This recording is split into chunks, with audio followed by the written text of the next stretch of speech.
Today marks the first year anniversary of the Alabama riverfront brawl, and this all stemmed from, if you can remember, no good white supremacists didn't want no black person telling them where they could and where they couldn't dock their boat when he was just simply trying to do his job.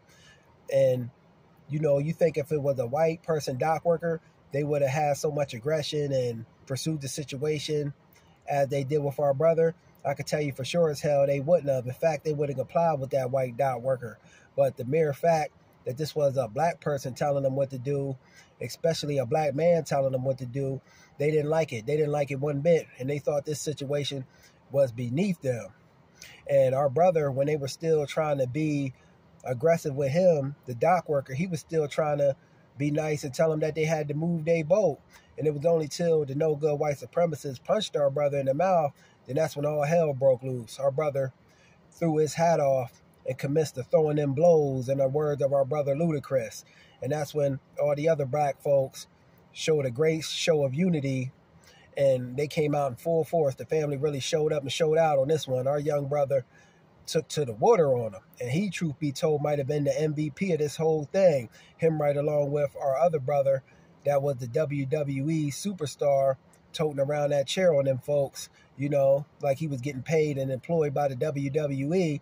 And if any of our young brothers and sisters out there want to know what we speaking about when we talking about being on code and complete codification of black people, this is what we talking about right here. When you see a brother or sister being unjustly done by white supremacists, you don't pull a phone out trying to capture footage of the situation.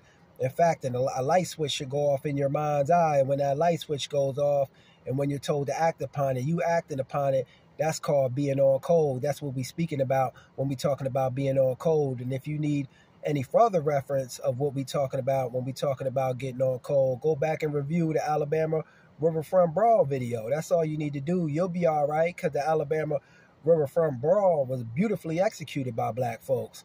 And I love that. And I ain't condoning no violence, but what I am condoning is standing up for yourself and your people first and foremost. Not bowing down, being on no turn the other cheek jive.